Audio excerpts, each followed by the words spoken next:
meeting, so I'm kind of excited about that. Cool. And then we have Officer Michelle Wilson from the Beaverton PD. Hi there, I'm Michelle Wilson. I have been at Beaverton Police in September will be 11 years, and I've been the West Slope NAC officer for a few now, maybe 3 or 4. And I don't have much more to say at this point, but welcome everyone. Are there any other board members on board tonight? Who do we have? Terry? Crickets. What about Troy? Troy Schader, you there? From Tualatin Hills Park and Rec District? Oh, I'm here, Carl. Good evening. Oh, there he is. Yay. All right. Good to see everyone again. I'm Troy Schader, West Slope NAC representative for Tualatin Hills Park and Rec. I think I'm in about my second year now doing this, so good seeing everyone. All righty. Well, if no one else has shown up yet, I'm here. Some of the other speakers. Oh, there's Ken Slack. Yay. I don't know how I lost my face, but it's all right, I guess. You're right. All right, but I'm here. I don't even see my name anywhere. I could see you way down here in the corner. Oh, so you do see me? Yes. Okay, well, that's good to know. Let's adjust that camera a little bit. I don't know. That's not the issue. I'm not even, well, don't worry about me. Okay. I'm here. All righty. Well, let's lead off with Carl, Terry's here also, and Peter. Oh, cool. Okay, good. So we almost have quorum. And I'm sure one of the other guys will show up pretty soon. All right, well, let's get the meeting rolling. Like I said, yeah, my name is Carl Tebbe. Let's start with TVF&R, Mick Carey. So as I mentioned, I'm Captain Mick Carey. I'm the captain here at Station 65, the station serving this area. I've been here since July of 19. I'm kind of excited to come to this station. I was stationed out in North Plains for a number of years before this as the captain out there, but I grew up in the Cedar Hills, West Slope area. So it's kind of fun coming back here, coming back home type thing. So it's kind of neat because a lot of it's changed and a lot of it hasn't. So it's kind of like I was saying, really been a homecoming. So the one thing I kind of wanted to talk about tonight is getting everyone prepared and aware for the upcoming wildland fire season, which typically wouldn't sound like that big of an issue for us living in mostly residential areas. But we do have a very high potential for having what's called a wildland urban interface, especially when you start looking at a lot of the terrain around the West Slope area. We have a lot of green spaces, creek drainages and stuff like that, where we could potentially have a wildfire, excuse me, that could start impacting houses and such. And so we have a great site on our TVF&R website. If you go to that is all about wildland information or wildland interface information. And it talks about creating defensible spaces around your home, trying to have like a 100-foot area around your home that's free and clear of brush. Talks about defensible spaces, not having stuff stored underneath your decks, that type of stuff, flammable materials, branches overhanging roofs, stuff you can all do or have done to prepare your house, that if a wildland fire does come through, kind of like a lot of the reason why we're really pushing this is the significant fires that we had like up on Chehala Mountain last September in Bald Peak area, where a small fire under Wright, the really good conditions for that to grow, got really significant really fast. And there is the potential for that to happen here. So if I can get it put into the notes to go to our tvfnr.com website. I had this here and I turned it off for a second. Go to fire line safety and life safety, click on that. There's a section on wildland. And if you click on that, it'll bring up all these different little flyers like this one here that talks about what you can do to be ready. One for being set and one prepared to go if you have to. So So I'd like people to encourage people to take a look at that. And then I'd also like to encourage people that if you have questions, especially for this area, to email me. I'd be happy to answer any questions for anybody. It's kind of weird with the whole Zoom thing. I can't really pass out cards, but essentially my email address is Mick, M-I-C-K, .Carey, C-A-R-E-Y, at tvfr.com. So that's about all I have for you. Every time I drive by Station 65, it seems like there's there's no cars in the parking lot. It seems like it's been shut down for a while. Yeah, our community room's been shut down since the beginning of COVID. We're still working through plans to try to get those reopened. But we're, to be honest with you, we're quite a ways from that. The intent is to get them back open.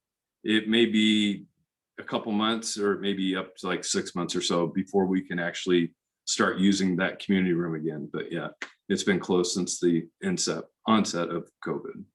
Because we used to use the community room to meet only in June, because where we used to meet was over at the West Sylvan Middle School. Right. And then, school's down, so we would go meet at the fire station, which was super cool because, the firemen would come by and say hello, and it was really nice. Oh, yeah. We'd like to do that again. Absolutely. Yeah.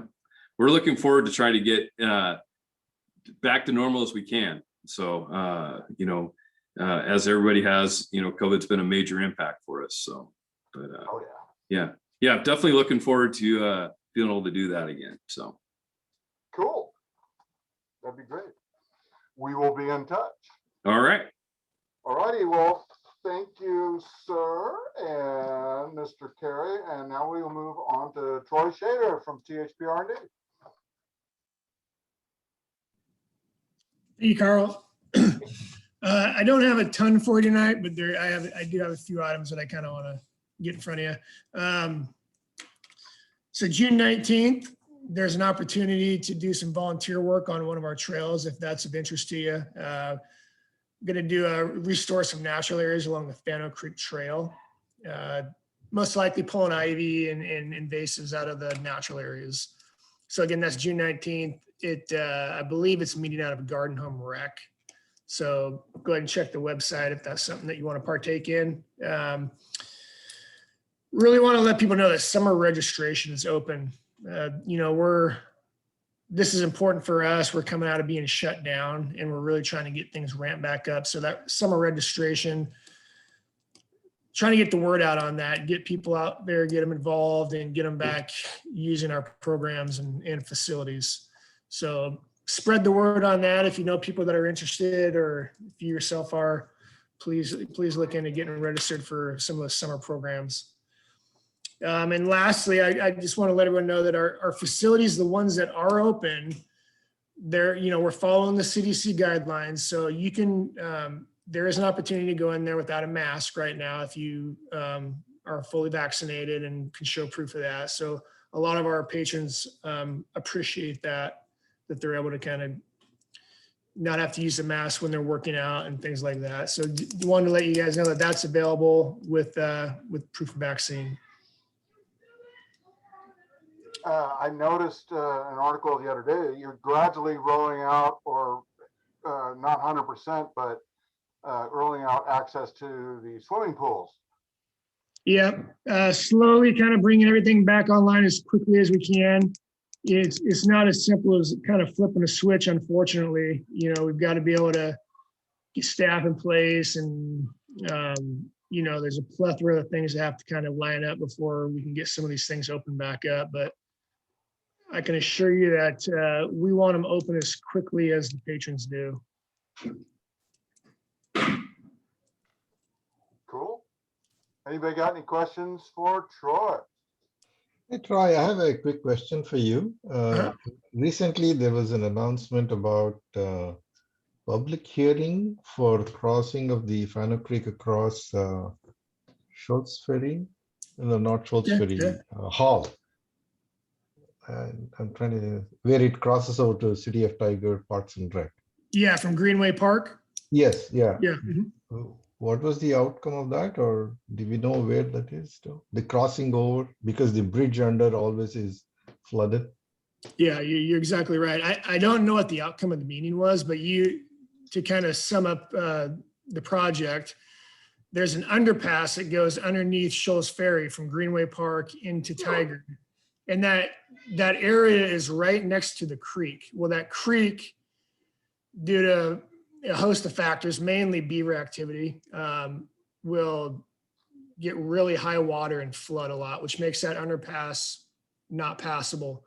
So there's a proposed pedestrian crossing that will go actually up across Shoals Ferry to bypass that area. And yeah, I wish I knew the results of the meeting. I don't. I would just maybe keep your eye on the website for that, to see if there's any information that comes out. Yesterday it was flooded. And by the way, the upgrade on the Fano Creek from Hall to from Denny to all the way up to Shoals Ferry, Yep. they are very good. I think they're nice and comfortable now. Thank you. Yeah, that's a big grant project, I believe. Cool. Well, that gives me something to bug you about in September. Greenway Park at Shoals Ferry. Bloody beavers, really? Yeah, in fact, in the short term right now, I think it's actually maybe Clean Water or ODOT, another government organization, is actually going to be doing a lift on the asphalt there. Really? To kind of keep that area keep it passable when we do get high water. Not an ideal situation, but it's better. It's a solution to what we have right now. That's not an easy project, No. especially on Shoals Ferry. Very googly moogly. All right, moving on. Any other questions for Troy? All right. Well, thank you, guys. Officer Michelle, thanks a lot, Troy, as usual. You did a great job. Okay, can everybody hear me and see me okay? There she is. All right. So a few things to talk about today. First, I don't know if you guys have heard, but a lot of people are really excited. We're going to have a Pride Festival in the city of Beaverton. It is going to be on the 27th of June. That's going to be a Sunday. And they're not doing the typical parade that they have done in the past, but we are going to be blocking off roads as far as police goes, so that there'll be kind of a festival location. There are flyers. I don't know if you guys have access to them, but I'm sure they're online. But there'll be 3 like circus type events going on, and I think there's going to be some booths. And I know I'm going to be working there, so if somebody wants to come up and say hi or has questions, I'm going to be wandering around at the event. So it's always a fun time for that.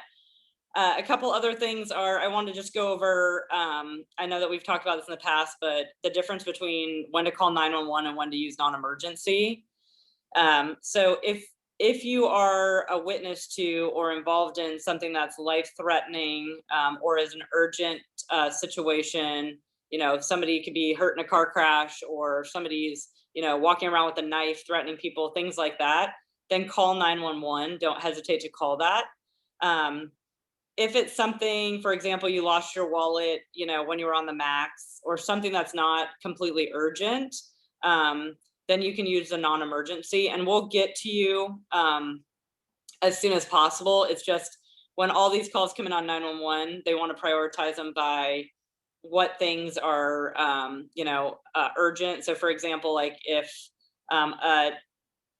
last week we had a 6-year-old that had gone missing, that's going to take priority over you know, a road rage incident that happened 30 minutes ago. We will eventually make contact, and especially if it's something you report and you say, you know, I want contact. But I just kind of wanted to remind people the non-emergency number is 503-629-0111. Again, that's 503-629-0111. And you will get a dispatcher, and you'll be able to talk with them and provide them with that information. Don't forget that if you have something you'd like to report, for example, somebody door dinged your car at Fred Meyer's parking lot, and your insurance is in requiring you to have an incident number or a police report in order to file, because it's an unknown person who damaged your car, kind of hit and run type scenario. You can do a citizen's crime report online. You don't have to actually call and speak with an officer. You can do it at your leisure. You can go online and file that report, and it will provide you with the information you need for your insurance. There's all kinds of things that you can do that for, something with homeowners, or if there's absolutely no suspect information and you don't have, a ring camera that I can review or an officer can review, something that there are no investigative leads for us to follow or track down. Those things are, appropriate for a citizen's crime report, and that should give you all the information as far as making sure it's filed correctly. If you have confusion about that, or you'd rather talk to somebody and have them do it, to help you do that, you're welcome to call police, and we're happy to assist. But sometimes, people call and they only have, an hour before they go back to work, and we just haven't got to your phone call yet. Sometimes people would rather be able to file those reports at their leisure and not have to, wait for us to call them back or whatnot. So you can always do that online. If you have a traffic complaint that's a chronic problem, or something that you can pinpoint in a neighborhood, or parking, or anything that's traffic related, if you go online, and I've mentioned this a lot of times, I think Carl's even posted it for everybody, there is a traffic complaint portion of if you go onto our City of Beaverton Police website, you can file a traffic complaint. Every single one of those is serviced by the traffic department. The traffic sergeant reviews every single one of them, and then assigns them out to officers. So if it's something that's more appropriate for a motorcycle officer to deal with, or if it's a nighttime problem, we have traffic cars that work until 2 a.m. Or if it's something like, I know my neighbor is driving impaired or drunk every night and I'm concerned about it, they will actually just even give that to like a graveyard shift officer to investigate or look into. The most important part about that is that you provide all the information. So date, like if it's always on a Monday, or if it's always on a Saturday, and it's always between, 4 in the afternoon and 6 in the afternoon, those type of things, the more specific you can be, the more likely we're going to be able to mitigate that problem down the road. So if you're really vague about it, that, my neighbors drive really fast down the neighborhood, that's really not something that we're going to have like the control over to service, because it's not clear enough. So make sure it's specific. The last thing that I wanted to cover tonight is, remember, we're going into the summer months. Yay, sunshine, finally. We want to remind everybody to take crime prevention measures. So if you're, maybe not parking in your garage and you're just parking outside, lock your doors. A lot of people who are out doing criminal things are doing crimes of opportunity. So they'll go and check every door handle, and then bam, one's open. That's the car that they're going to rummage through. So make sure you're locking your doors. I know there are people that I've had that tell me, well, if I don't lock my doors, they won't smash my window out. Maybe they won't steal anything or smash your window out. So don't take that risk and leave your doors unlocked. Always take everything out of your car. So if it's, maybe a backpack you keep in your car for emergencies, put it under where they can't see it. But if they see a backpack, they don't know if there's $1 million or a laptop or the newest iPad in it. They're going to probably break in, and even if it's sweaty gym clothes, which has happened, they're going to end up, breaking in or taking it just to see what's in it. So if you can take everything out and there's nothing you can visually see in your car that's worth grabbing, there's a lot less likelihood. But people who keep their purse and their, all of their computer for work and things like that, especially working from home, that's just a risk to have in your car. Keep your home lighted. If you're going to go out of town, put your exterior lights on. Talk to a neighbor and just say, hey, I'm going to be out of town. If somebody you trust, maybe give them a key and say, do you mind grabbing my mail or my packages? Package theft is really rampant. So make sure that you don't have those packages left. If you're going out of town, plan with a neighbor or a buddy to pick up your packages. Also, if there's a stack of packages and mail, people who are criminal minded might think, well, nobody's home right now. They haven't been here for X amount of days, and they might victimize your property further. So think about those type of things. If you have kids, make sure their bikes are inside every night, and their toys that they keep that they play outside with, their, that kind of stuff, power wheels, make sure and put that inside. If you, see your neighbor's garage door open and it's in the evening time, maybe knock and say, hey, I noticed your garage door's open. I don't want anything to get stolen, and be a good neighbor. I think that's the biggest thing, especially in your guys' neighborhood where, the houses aren't right next door to each other. Those, it's easier to see. If your neighbor is 5 feet away, that's different, but with bigger pieces of property like there is in West Slope, be a good neighbor and be a good buddy and let somebody know if you're gone. Take care of each other. If you see something suspicious, call it in.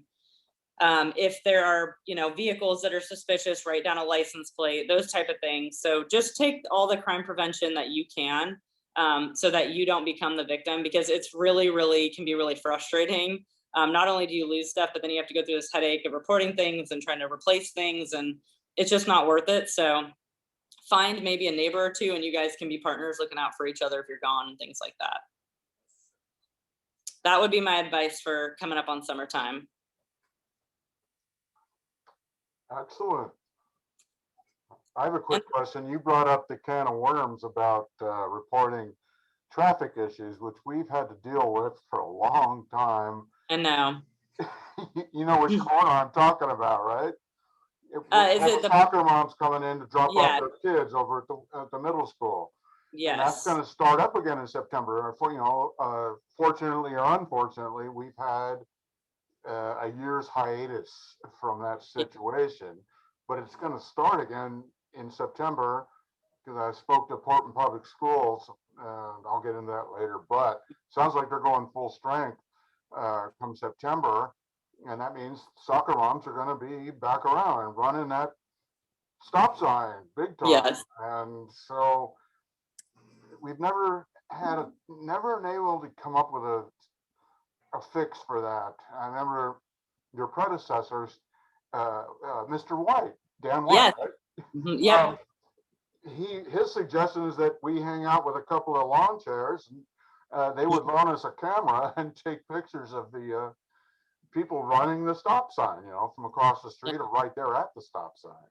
Mm-hmm. So I might have to do that if things go back to the way they were, which was people just flying through there and lining up, and also the other problem is right in front of the school itself, Mm-hmm. the parking, and so all the neighbors hate the parking situation. Yeah. No one's happy with the way things go. So maybe one option would be for me to bring it up with the traffic sergeant now, and then in September, we can discuss the issue. And if it's something that's becoming chronic again, maybe in October, I could bring the traffic sergeant in to kind of brainstorm these options as far as what we have in our toolbox to be able to solve that issue. I know it's the problem is I think if we attack it 3 years ago, now these kids are gone and it's a new set of soccer moms coming through. So maybe if we do a yearly kind of reminder that, kids are out here, neighbors are out here, you need to be respectful, you need to drive politely, you need to be following the traffic laws. Maybe if we just do that reminder, but in October, if in September we decide it's an issue again, then I can invite him in October and he can maybe clarify some of the things that they can do in the traffic unit, if that's something you're interested in. Okay, that'd be great. Any other burning questions that I can answer while I'm here tonight?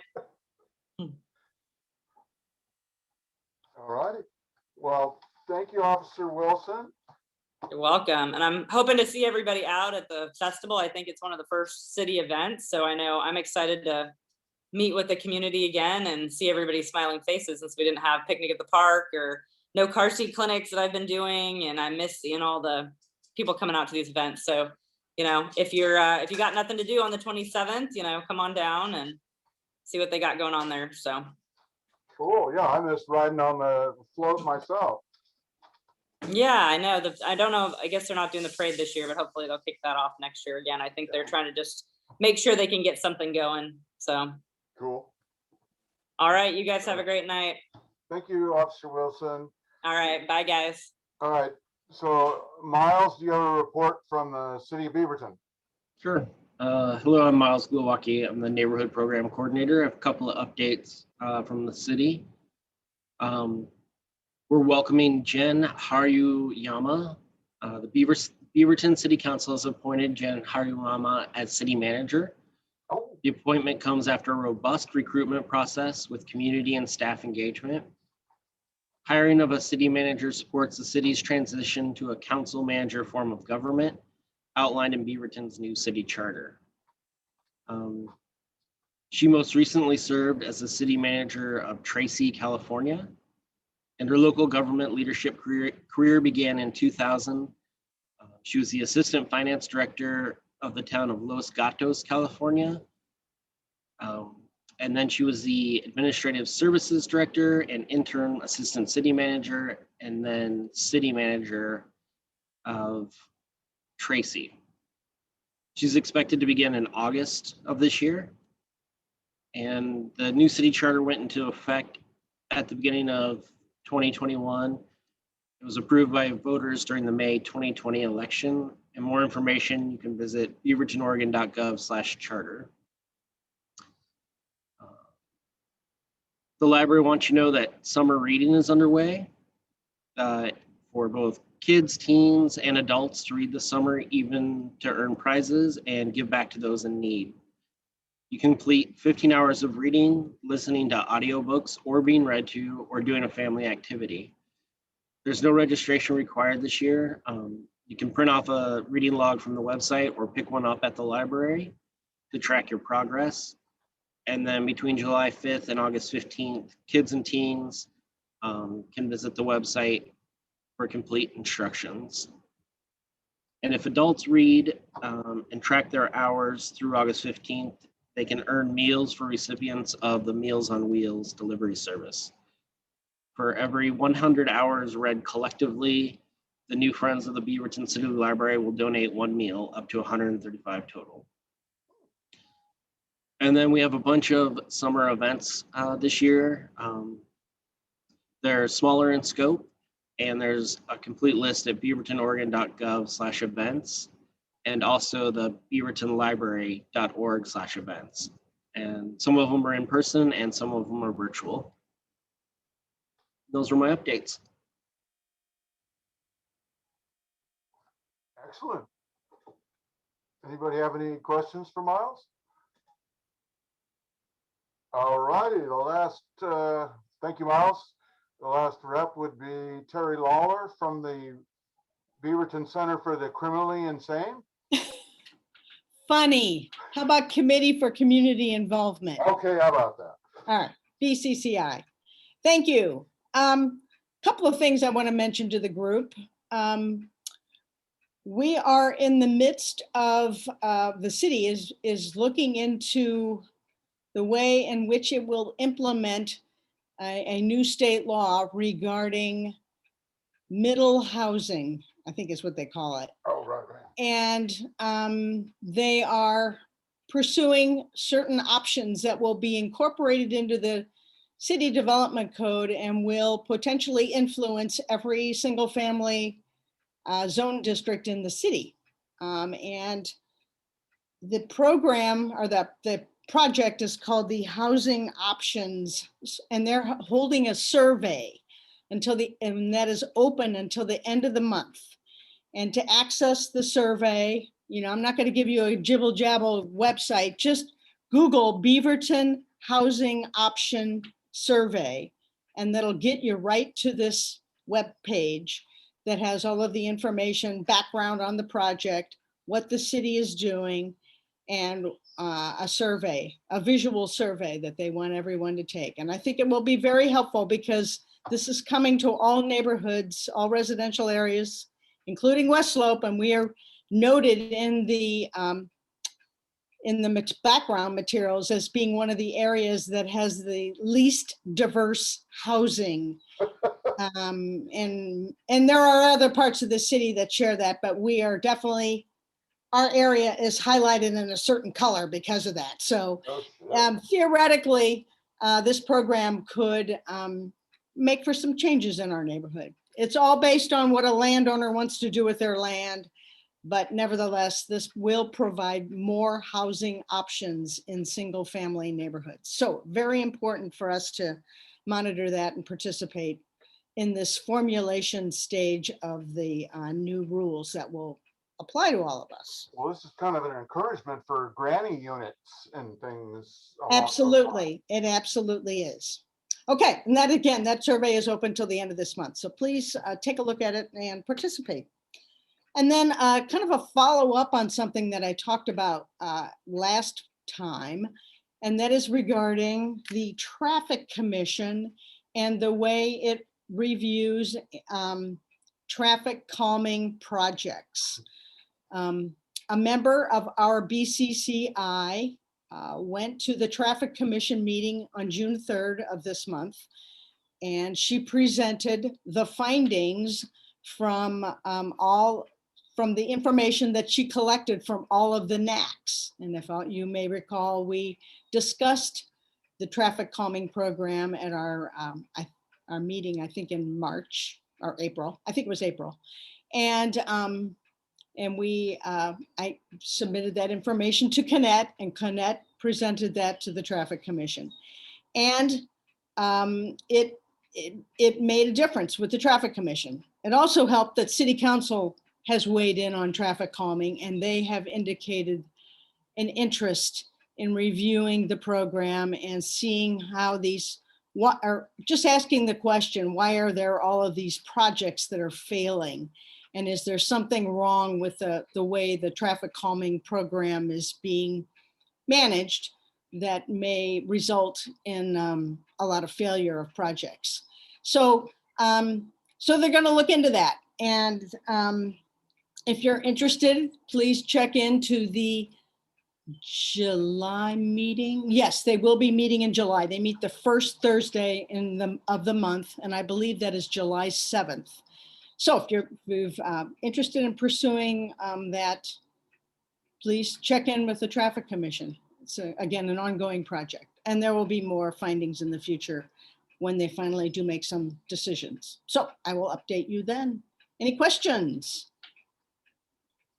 Yeah, they find that the speed bumps are failing because people still fly right over them. Well, it may not surprise you that speed bumps are not one of the favorite traffic calming methods for a lot of folks. And so one of the questions that was collected with this discussion at the NACs was, are there other ways to calm traffic besides speed bumps? And of course there are. So yeah, put a lot of little kids out in the road. No, sorry. Well, I mean, a lot of these issues revolve around school sites, you know, and traffic at schools, just like we have at West Slope. So I think that there are relevant aspects to this project in our neighborhood as well. So anyway, anything else? With that, thank you very much. Thank you, Terry. Good job. All right. Okay. Who was next? Oh, is Erick Chambers here? I am. Hello. There he is. All right. He's up first. He's with the Beaverton, Oregon Beverage Recycling, right? Yes. Okay. Yeah, he's the one responsible for taking all your bottles and cans. No, just kidding.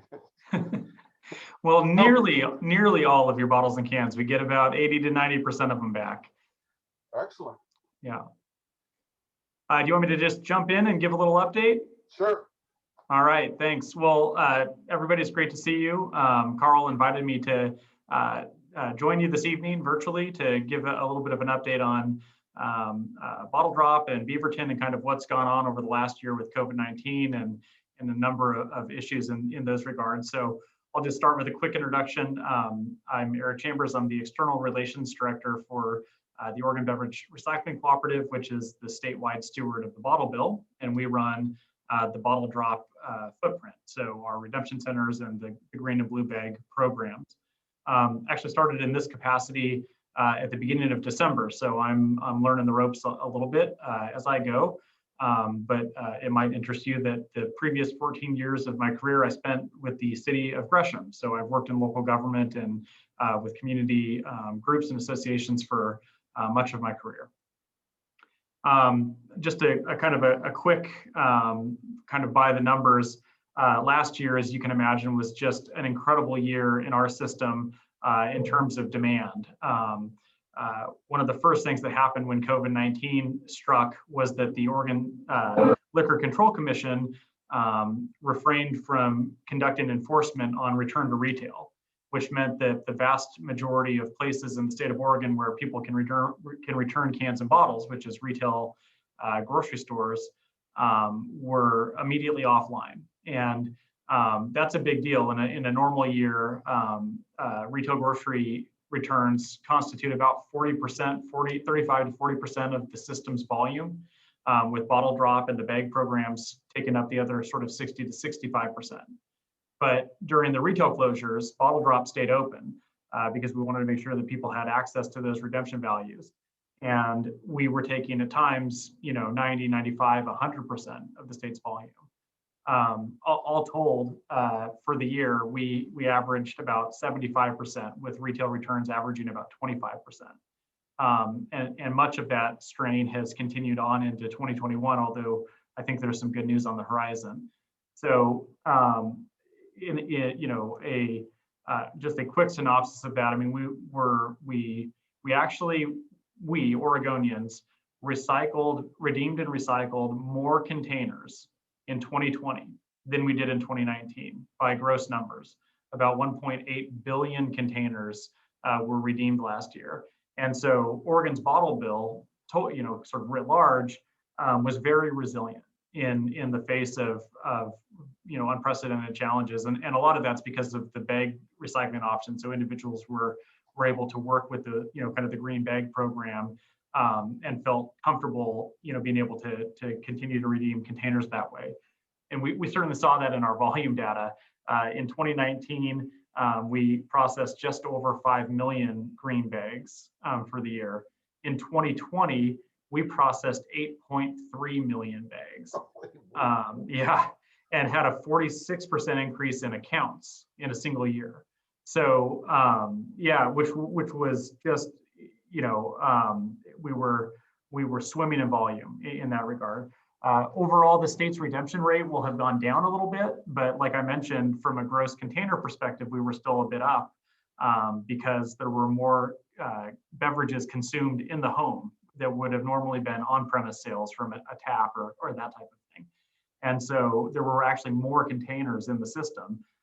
We'll come in at right around 80%, but that will very likely be the highest percent in the country from a redemption perspective, because a lot of the other systems shut down entirely during COVID-19. Of course, we also know that particularly at the beginning of the pandemic, that showed some very real strain on the redemption centers. We had to close down half of our reverse vending machines right away to facilitate social distancing. And there was a lot of demand on our system because retail returns were closed. And so there were some lines in the parking lot and issues like that we worked really hard to resolve. We were fairly quickly able to get all of the reverse vending machines back online. And so that helped from a line volume sort of perspective immediately. And we're hoping soon that we'll be able to get the line, in normal times, that line queues inside of our facility as opposed to the parking lot, but because of the physical distancing rules with the governor's emergency orders, we've had to queue that line oftentimes outside of the facility. And so we're hoping to get that line back inside. A few other things that I think are having a positive impact on throughput in the system. The most important one is that Washington County moved to lower risk on May 21st. So 5 days after moving to lower risk, those retail establishments have to begin taking containers again.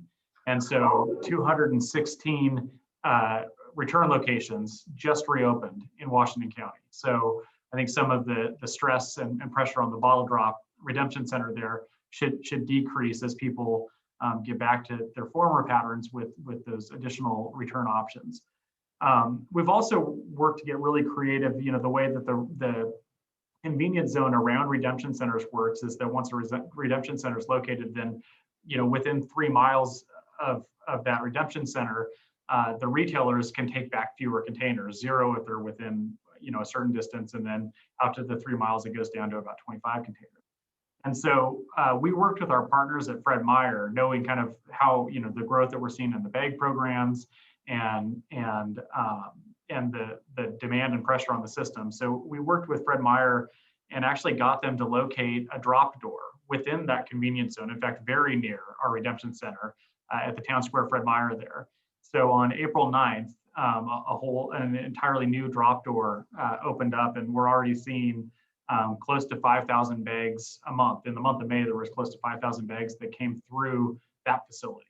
And those are, presumably 5,000 fewer trips that would have otherwise been going to that Beaverton Redemption Center. So been able to spread out some of the volume in that way, and really happy about that. We've also got a new drop facility locating at Albertsons in Aloha on July 9th. And so that's, a bit away, but I think, we've got one coming to Newburgh also. And so some of these, as the outlying areas get some bag redemption options, then, the volume that gets put onto those centers, either in Forest Grove or Beaverton, I think reduces as well. So some progress in that regard in terms of just trying to get additional drop doors open throughout our system. We ended the year in 2019 with about 55 different drop locations statewide.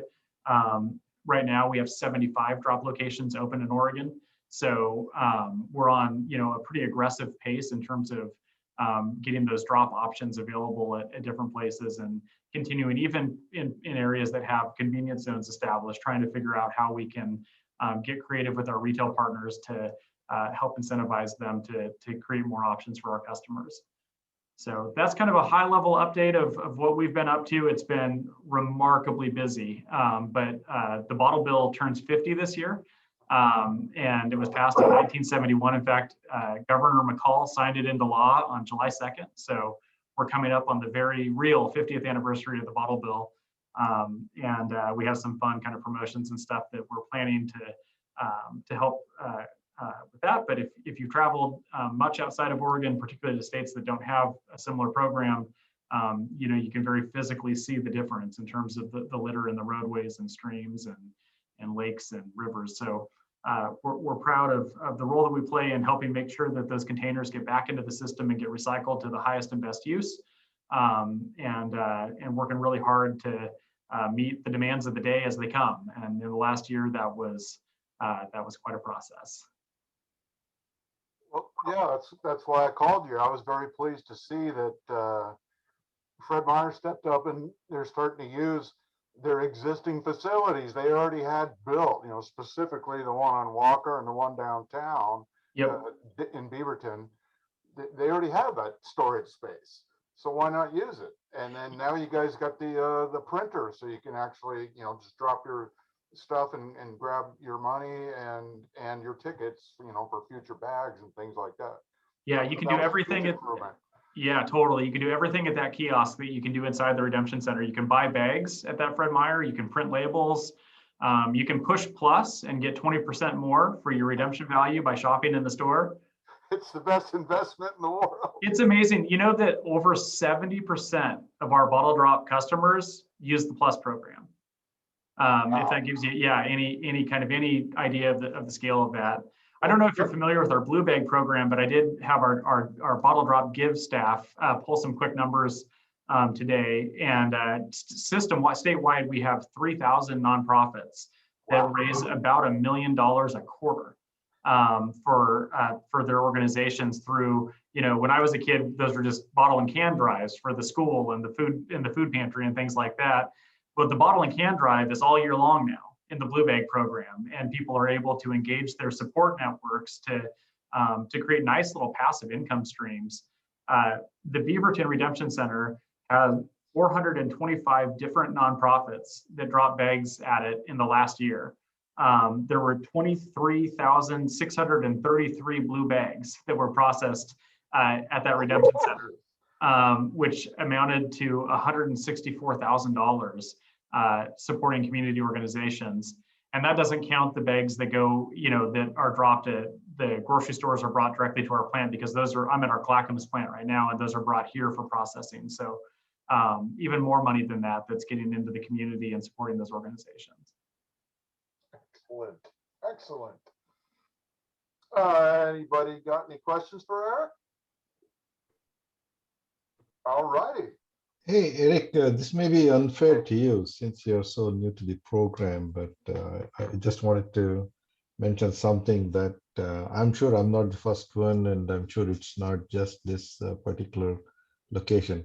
I kind of live almost in the vicinity of the Bottle Drop Center on Beaverton Hillsdale Highway.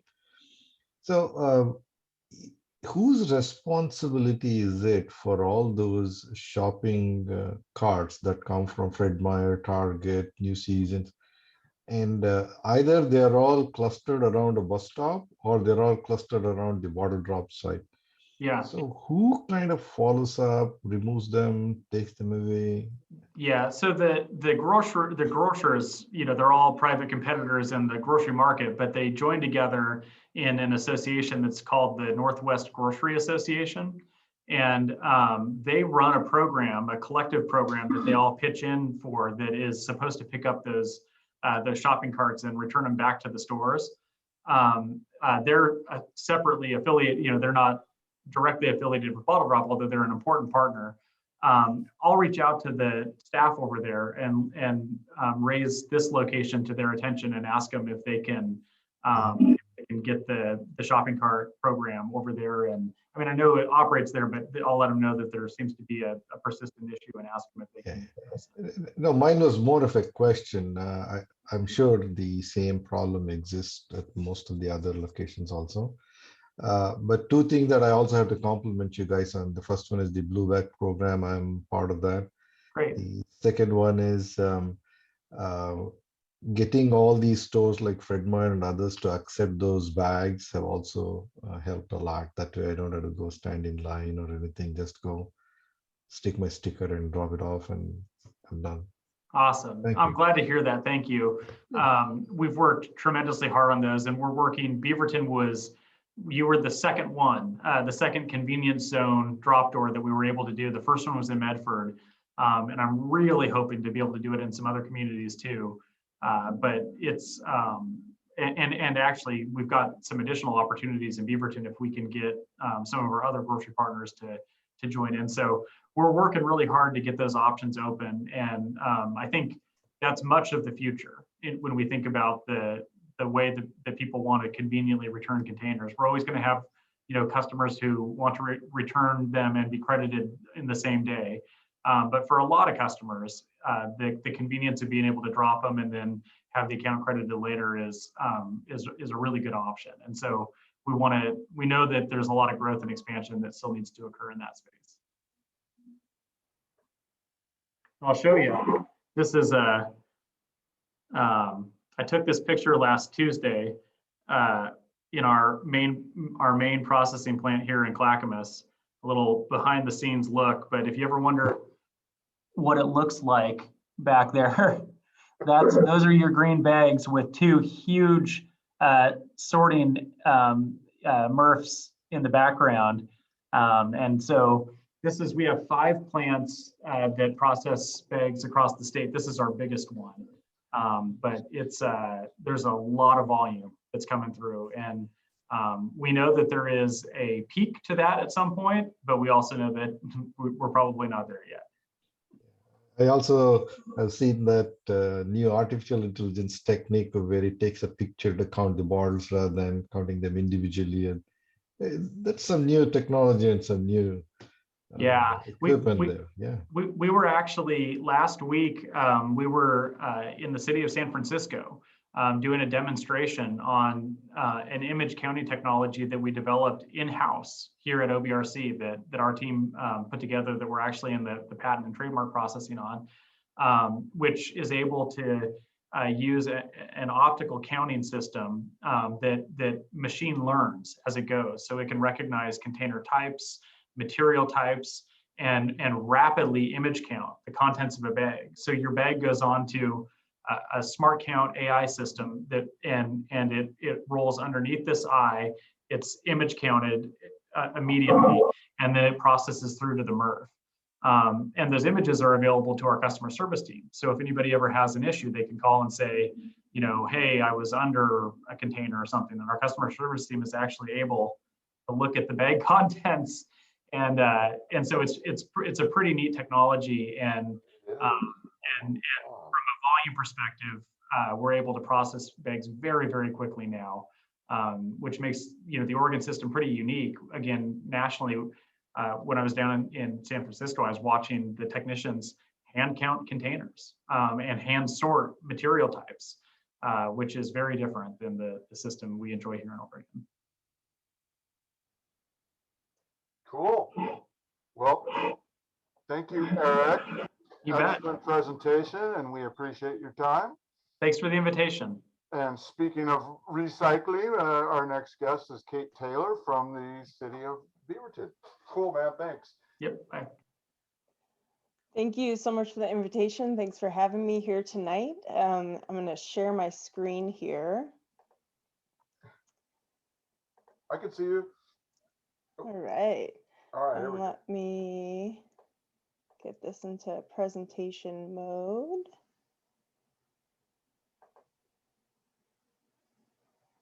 Okay, can you all see me, hear me, see the slides all right? Okay, excellent. So thank you so much for having me. I know you all have a lot of options for your evenings. So thanks for taking the time. Presentation is about 20 minutes. I know we're tight on time tonight. So if there are more questions than we can get to, I'm happy to stay afterwards, or we can talk offline. You'll have my contact information. But I'm going to go ahead and dive in. We're going to talk about reducing, reusing, and recycling.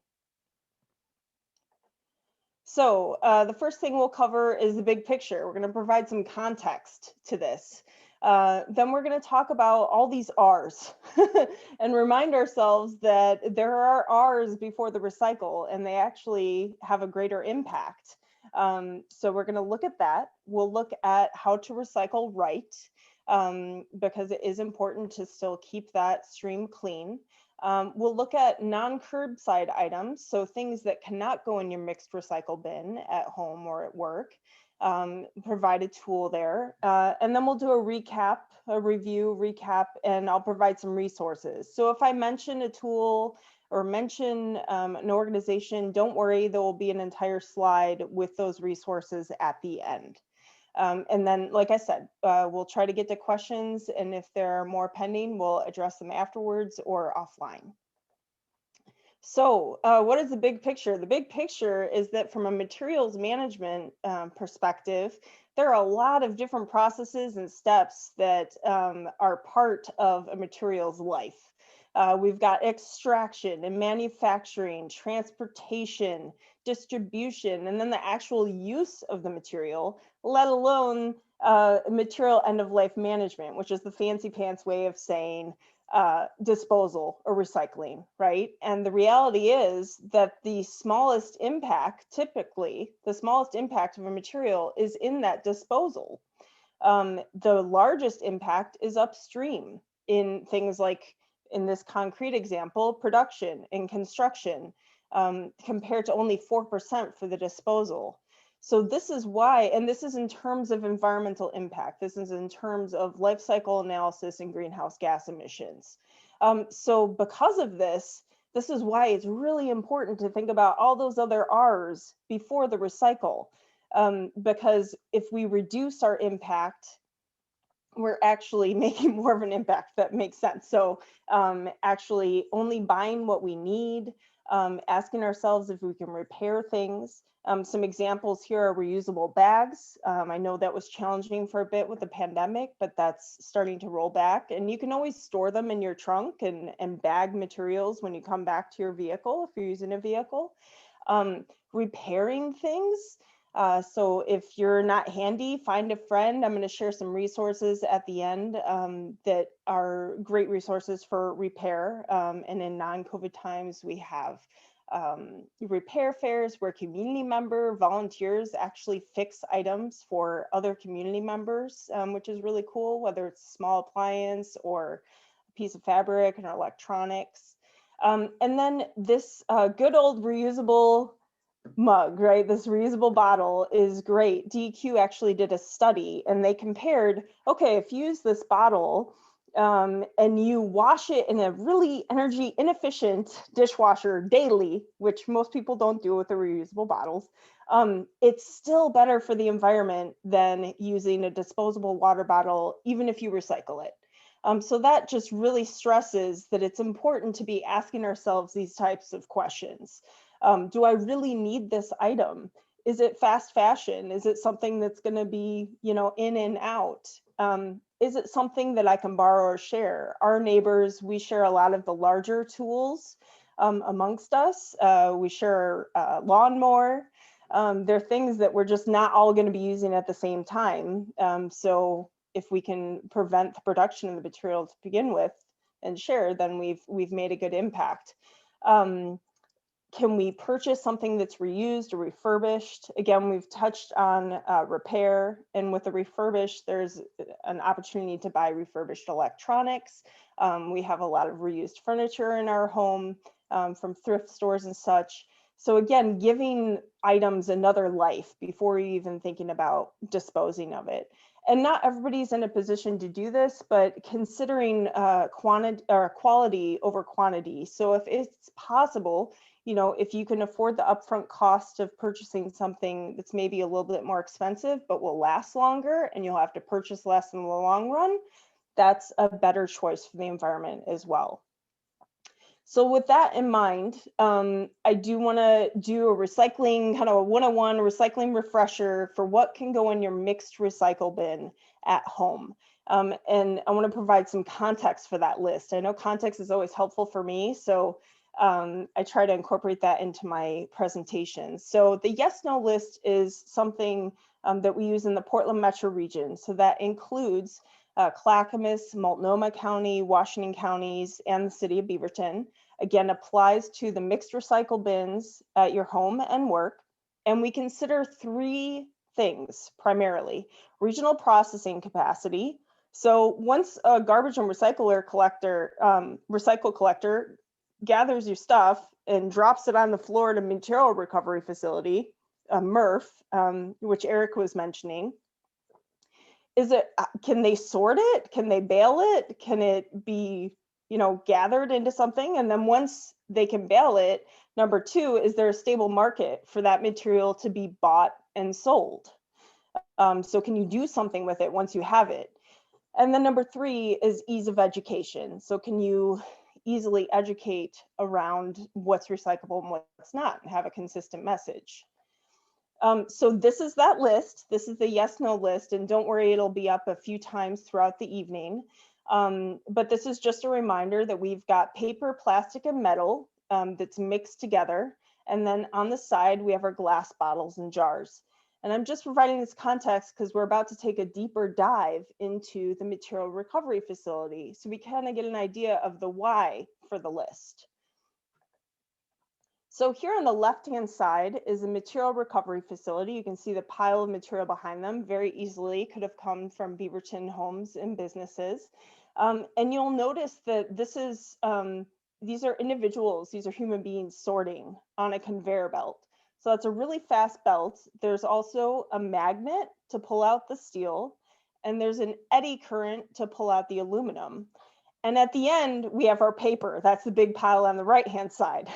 And I like to call the paper our indicator species, because when we put the wrong thing in, that's where it ends up. So if we put a plastic lid or a plastic cap or glass, for instance, that's the lid or the cap's going to end up in between the pieces of paper, baled in the paper, sent to the paper mill. They're not in the plastics business, they're in the paper business. So it ends up as garbage. So this is one reason that it's really important to put the right thing in. This is another reason. On the left is a sorting screen. It's a star screen in our facilities. The right is what it looks like. Generally, the left is what it could look like or should look like, but the right is what's happening. And that is plastic bags, strapping, clothing, hoses, all sorts of things. And the facility has to shut down their entire production and manually cut that out. So it's really taxes the efficiency of the system and costs a lot of payroll. So plastic bags, they are not recyclable in your recycle bin at home. You can potentially take them to a grocery store. I'll share a resource that's really helpful for locating potential locations. But if you're not going to do that, it goes in the garbage, and that's better than putting it in your mixed recycle bin, because it definitely doesn't belong there. So this is the list. We're going to dive into a refresher for each category. So we'll look at the paper, the plastic, the metal, and the glass.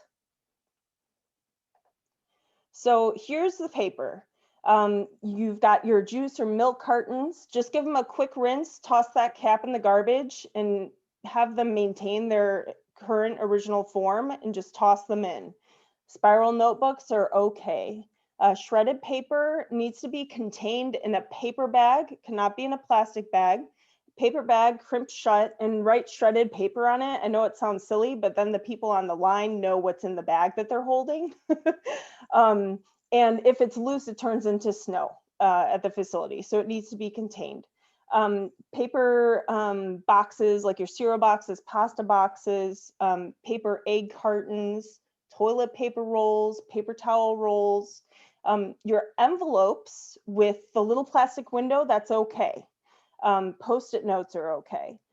Newspapers, scratch paper, magazines, and cardboard. Make sure you flatten your cardboard. That allows room in your cart, also allows room in the truck. It's just best practice. And if you have paper that you can reuse the other side of for notes, great. Any reuse that you can do it.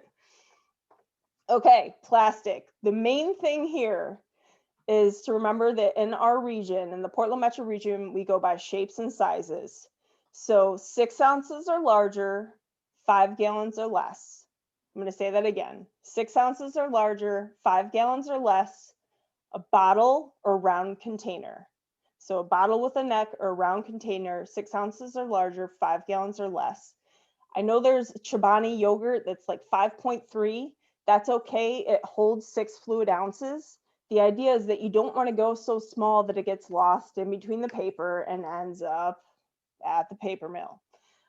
So that's how we come up with this. So your detergent bottles, shampoo bottles, obviously we've got the great redemption program. So you might not be putting a lot of bottles in here, which is great. I mean, definitely go for the higher use. Margarine containers, round dairy containers, that kind of thing. You'll notice with the hand sanitizer, that pump needs to go in the garbage, but the empty container could go in the recycle. With your metal, so I do want to give you a quick tip and trick with the caps. So if you have like IBC root beer caps or smaller pieces like nails or anything that's like metal, you can combine like with like. So just pop it in that soup can, leave that lid on and crimp it shut. As long as when you turn it upside down and shake it, it doesn't fall out, you can toss that in. Larger lids, like a spaghetti jar, that's just kind of like a larger lid, just bend it a little bit, kind of give it like a taco. We kind of call it a taco. Give it a little bend so that it's easier for the magnet to pull out, and those can go in loose. But the smaller things like the metal caps would need to be contained. Oh, did you have a question, Carl? Yes, like you said before with the other recycling thing, I usually throw all my metal in one paper bag and mark it metal for the sorters. I mean, because I can put, we have this, you know, the photo we have here, I usually have dog food cans and I've got, you know, bottle caps and, you know, pieces of aluminum foil and yeah, just pretty much everything in this picture. But I always put it all in one bag and then throw it in the blue can. Yeah, it's best to be loose. But so as long as it's the smaller things are contained in the larger can, but it's best to be loose so that the magnet can pull that. Gotcha. And you can put scrap pieces in, so it just needs to be smaller than 30 inches and smaller than 30 pounds. So that's like your max scrap metal in your mixed bin. And then the smallest, you know, the smallest you'd want loose would be like a spaghetti jar lid. So yeah, I don't want to put my old Ford engine in there. Yeah, Anyway. we've had some interesting things. Yeah. Okay, great question. Yeah. And aluminum foil, just give it a quick rinse and put it in a ball. That just, again, makes it easier to separate it from the paper with the eddy current. Empty aerosol cans are fine. Just put that cap in the garbage. Don't puncture it. Don't remove the nozzle. Just make sure it's empty and toss it in. If you still have chemical in there or substance in there, You can consider taking that to Metro Central hazardous waste, because if it has any liquid still in it, it cannot go in your mixed recycle. Yeah, I think that covers metal for right now. And then glass bottles and jars, always on the side and separate. If they go in, they end up at the paper mill. That's a predictable answer, right? They end up at the paper mill. They also degrade the longevity of the equipment because they kind of grind the gears. And it is not safe for folks on the line. So we keep that on the side. Glass bottles and jars only. Glass melts at different temperatures. So you can't put your vase in there or your glassware or ceramics or light bulbs, only glass bottles and jars, and handle the lids or caps accordingly, depending on what you've got. These are plastics that cannot go in. Just some examples. So lids, caps, any hinged plastic containers like clamshells or berry containers, wrappers, odd-shaped deli trays, plastic cups. It doesn't matter if it's from Starbucks or a solo cup, no cups. And then nothing smaller than 6 ounces, no serviceware, no gloves. So these are the no's for your plastics.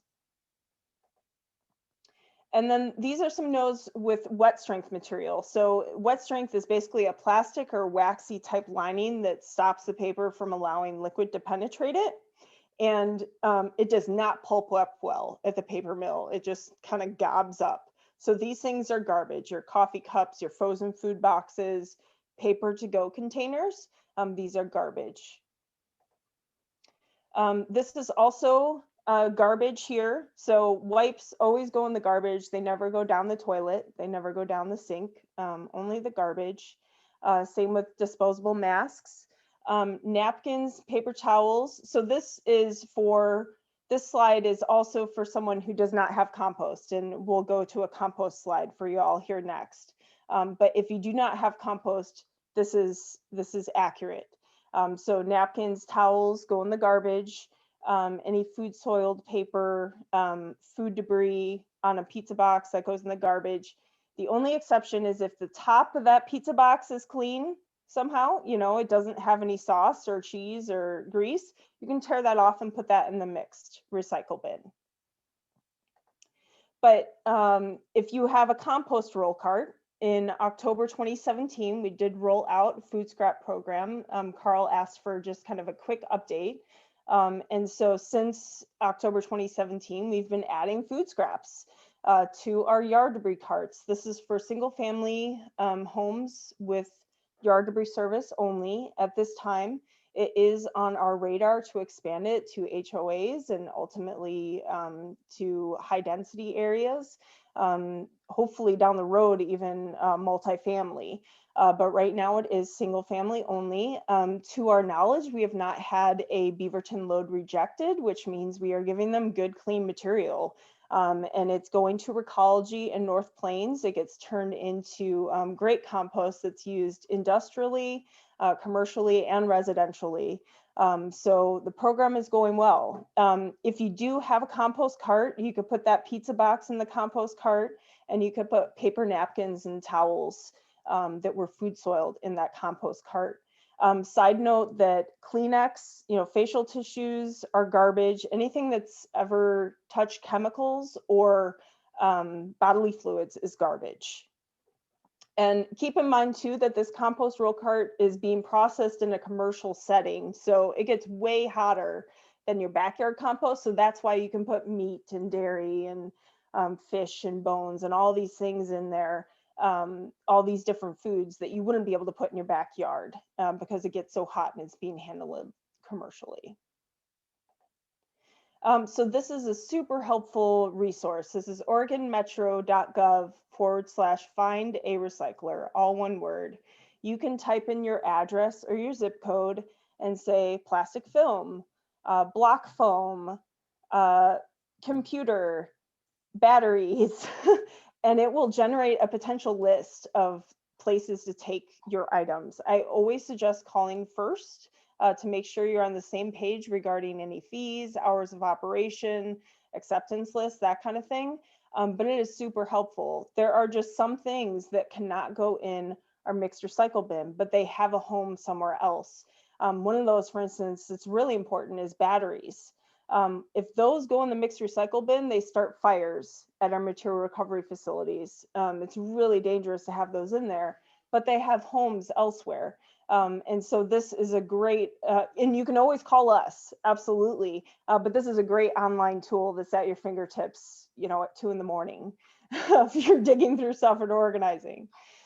And then also side note that like computers, laptops, TVs, CPUs, that kind of stuff is anything that's covered in the Oregon e-cycles can be taken to a Goodwill at no charge. You can take up to 7 at a time for free, and just let them know if it works or not. That would be really helpful so they don't put something on the floor accidentally. So this is just a review. I think you all probably got our Every Day is Recycling Day flyer as well.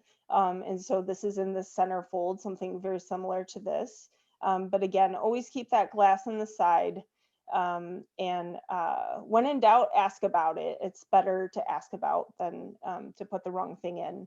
And I think we've covered that those R's are really important. Refusing, like if you're going to the food carts and you're just going to take that food home to your kitchen where you have serviceware, say no thanks.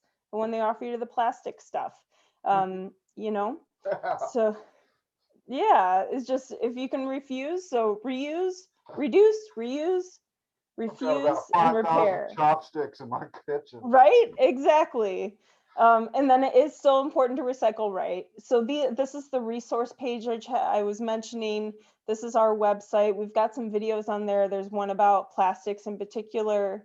The City of Beaverton Library Things is awesome. Library of Things, this is a great way to share and reuse, right? If you only use a hot pot, you know, once a month, then get on the wait list to check it out. Metro, again, the Find a Recycler tool is super helpful. And then these are some resources for repair. So the repairfair.org, hopefully we'll get that up and running again soon. Repairpdx.org and portlandrepairfinder.com.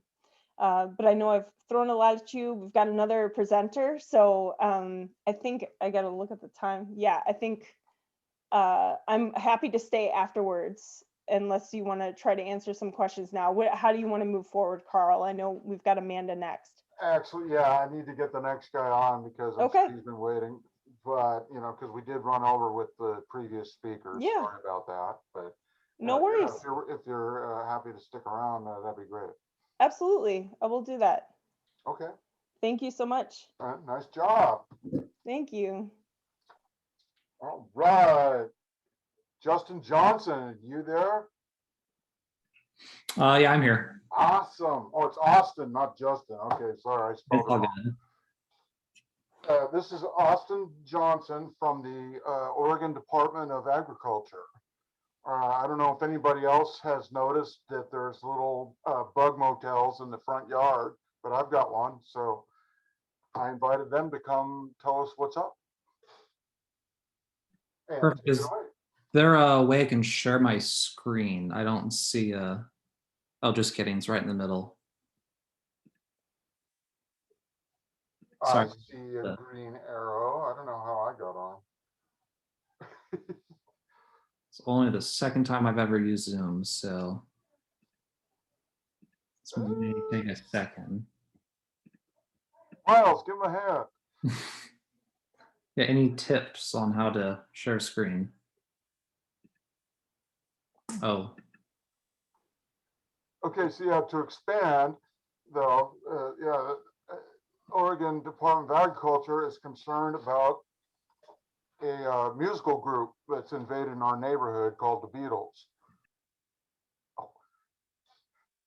And also Gypsy Moths, you know, that they travel from town to town, and they've been detected in West Slope as well. So I don't know if anybody else has noticed one of these nice little structures they've been hanging in our neighborhood. Like I said, I got one out in my raspberry patch, And so I got kind of curious. So I read the tag on the back and got a hold of him. And hopefully he can figure it out. We can at least hear him. I'm here. Hello? Hello? Oh, I see. Oh, you could do raise hand if you want, right? Okay, so I'm seeing 3 different things here. So I just have to figure out which one not to open.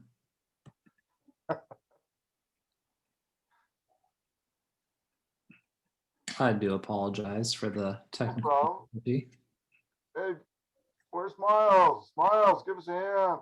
I think he's probably running another meeting also. I think he's multitasking. Yeah, I don't know what Austin's screen looks like. There should be You're a not green showing arrow up either. at the bottom that says share screen. There you go. Yeah. Okay, cool. It's just white, but it's sharing something.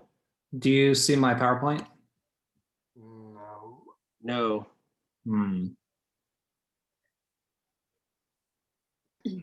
Austin, do you have a PDF version of the There he PowerPoint? is. No, I don't have a PDF version. I see him now. But way over on the right, as a smaller. Yeah. Oh, it's pulling up, Austin. Okay, cool. Oh, there's Amanda too. You're the one I talked to on the phone. Hi, it's nice to see you and meet you. Hello. Thank you for inviting us tonight. This is a wonderful opportunity to share our mission with everybody. Well, thank you for coming. Austin, if you want to email me the PowerPoint, I can run it for you as well. It is much too big to email, unfortunately. Okay. Austin, if you go ahead and resave the PowerPoint on your computer as a PDF, it should be much easier to either load or share for someone else to flip through the screens for you. Okay, it is loading on my screen. I just don't know. We apologize. We use GoToMeeting as our normal platform, and so we're new to Zoom. This is the second time I've ever used Zoom, and the other time was for my wedding, and it didn't work, and I wasn't touching the phone, so. Okay, let's open that up.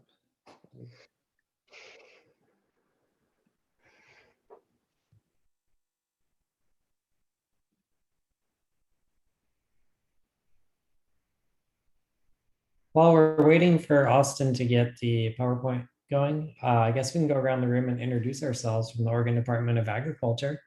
As Amanda said, we're super excited to be here today. We have myself, I'm Jake Bodart. I'm the manager for insect pest prevention and management. I'm also an entomologist.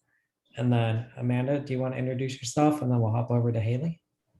My name's Amanda Wright. I've been with the Department of Agriculture almost 8 years, and this program is by far the most exciting, most interesting one I've been allowed to take part in, and you're going to see some amazing stuff today. Thank you for letting us join.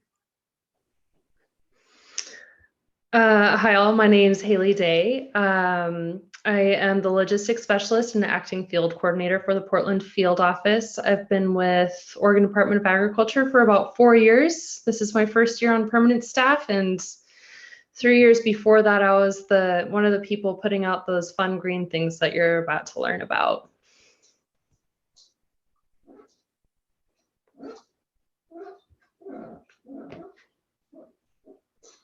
Austin, we can see the screen now, so I think everything's working. Okay, well, in that case, I'm gonna jump out of this. So you can see the pest and trap overview screen? Yep, so I can see the first page. Okay, cool, let's see then. Okay, so anyways, sorry about all that. So I'm the outreach coordinator here at for IPPM, and my name's Austin Johnson. I'm just gonna give you a brief overview of what we've been doing in the Portland area. So mostly it's just about the pest and the trap overview. So to start with, what makes an invasive species? An invasive species is both non-native to the ecosystem in which it is found and capable of causing environmental harm, economic or to human because of its ability to spread rapidly and compete with native species. So where are the traps we place? So every year we have a trapping program that runs from end of spring all the way through October. Throughout that time, we place thousands of traps across the state. Majority of those are on the west side because that is where the population centers are concentrated. As you can see here, this is the Portland metro area. The reason why it is so densely populated with these green and red dots you see on your screen is because that's where each trap site is located. And for example, as you can see right here in this little white area, this is the Cedar Mill and North Beaverton area where we have been trying to eradicate the Japanese beetle for the past 5 years. That means that that's where our traps are most densely populated. And in that area, traps are placed about every 3 homes. And as you spread out, it begins to go to about 1/4 mile to a 1/2 mile. And the farther out you go, the less dense traps you'll find. And then right here in the brown, this is a light brown apple moth detection that we found last year. And we are currently trying to determine the status of the light brown apple moth in that area. So here's a couple examples of the traps we place. As you can see up here on the left-hand side of your screen, this is a gypsy moth trap. This photo is a couple years old. At this point, we only use neon green traps, but you will see them in trees all across the state. Generally, they will accompany a Japanese beetle trap in the Beaverton area. And then right here, which is the trap that has been spoken about already tonight, is our Japanese beetle trap.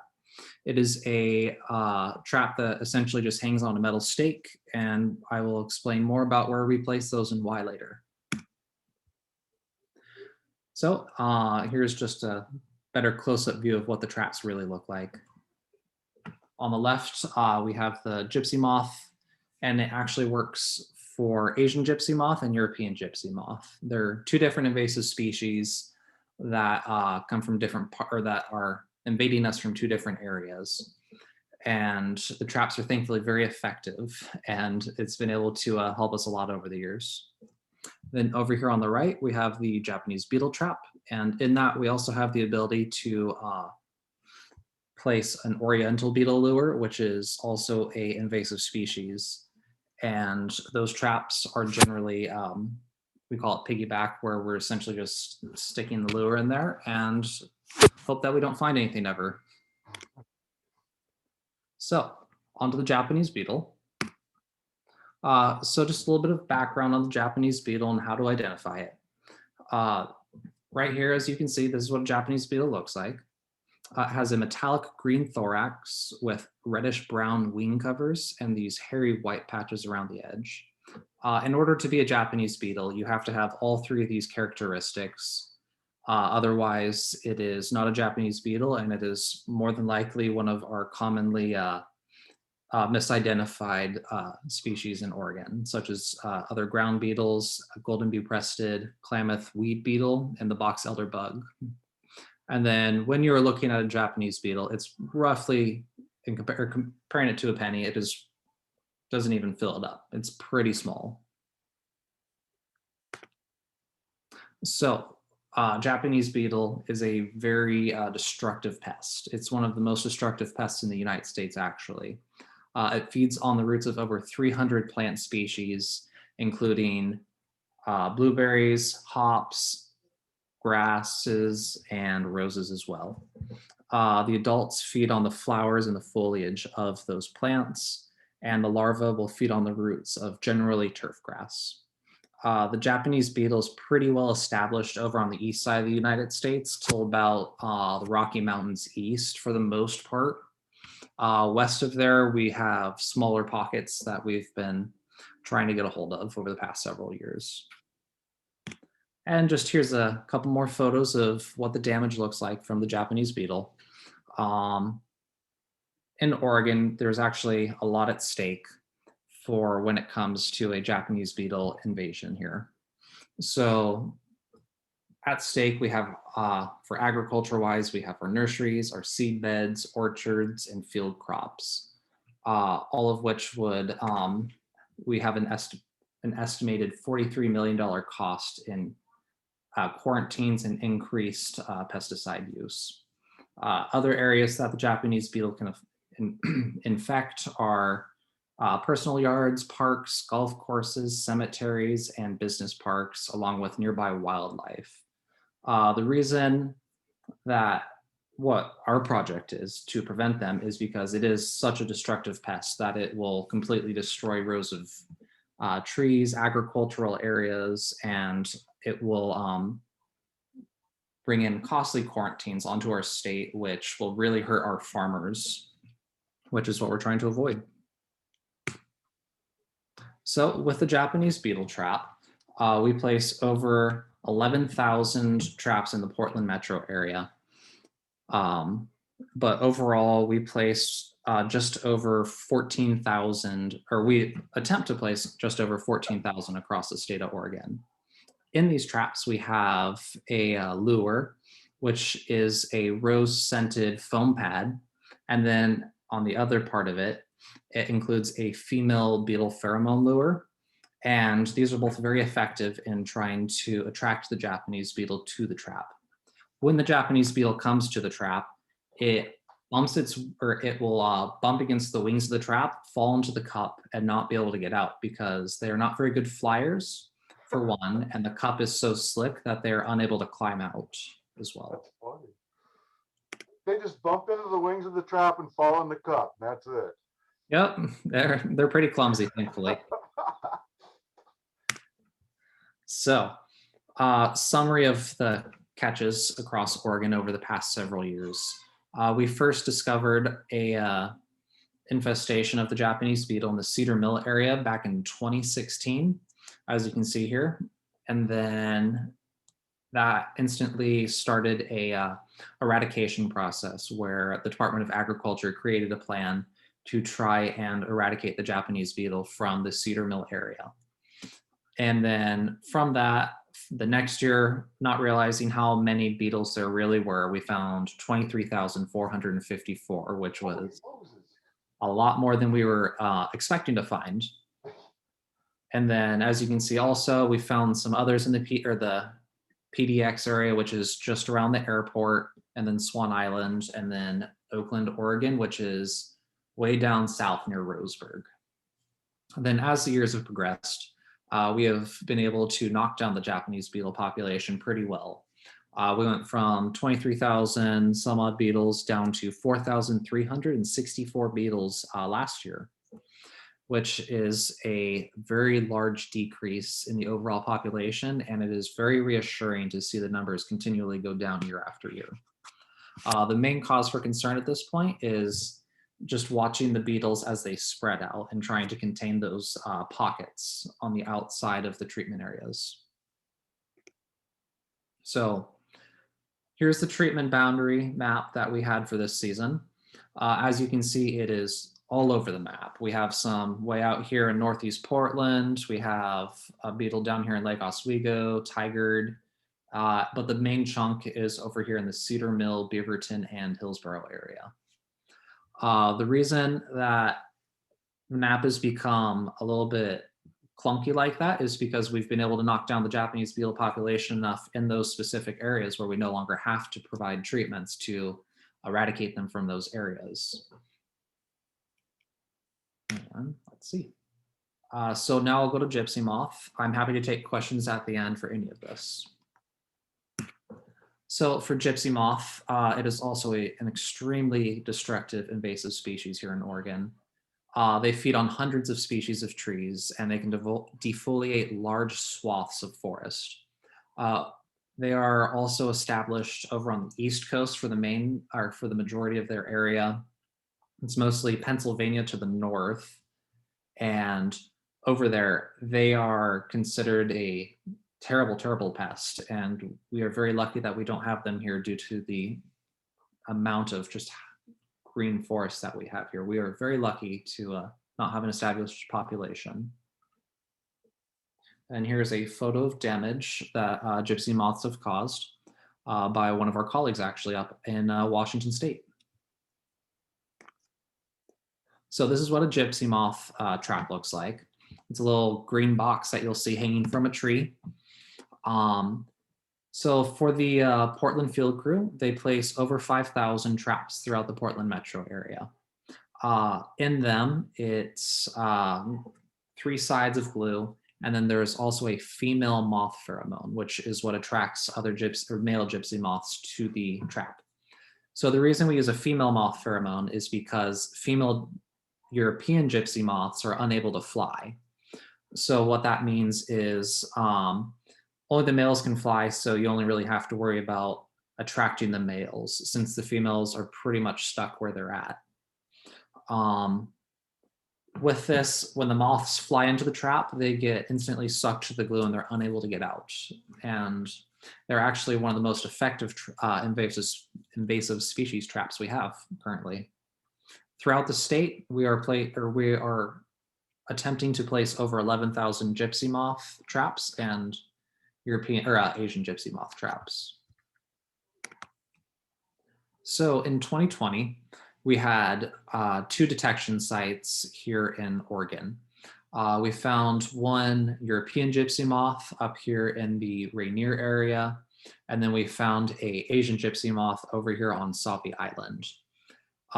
Neither of which have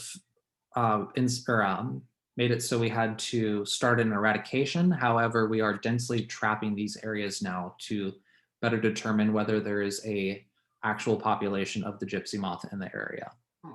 The gypsy moth on Sauvie Island was caught on the Multnomah County side, and the one up in Rainier was caught in Columbia County.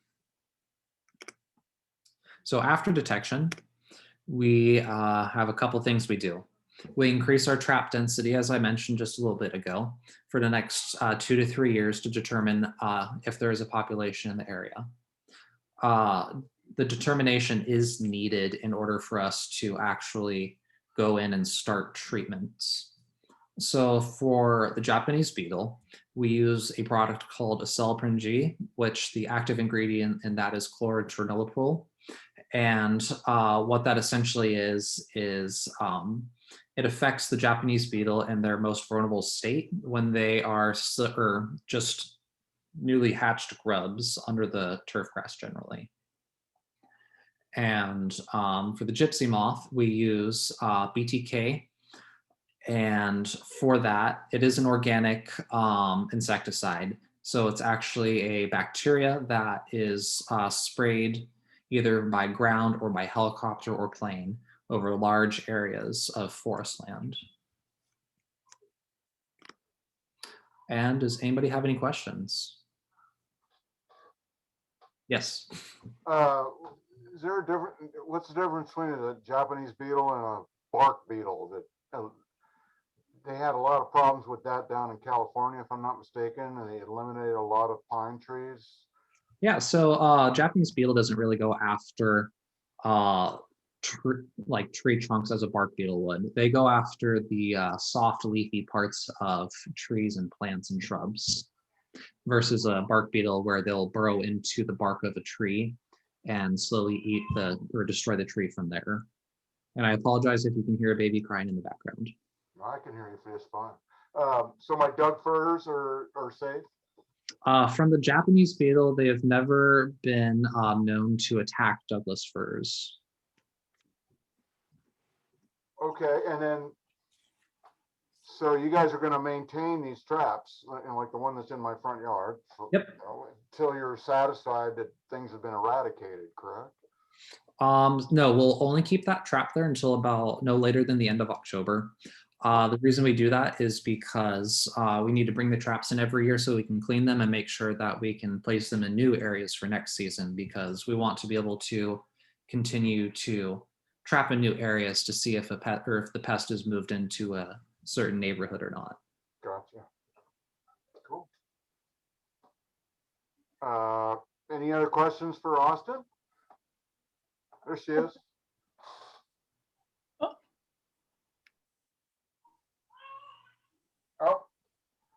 I Schader, just, you're on mute. There you go.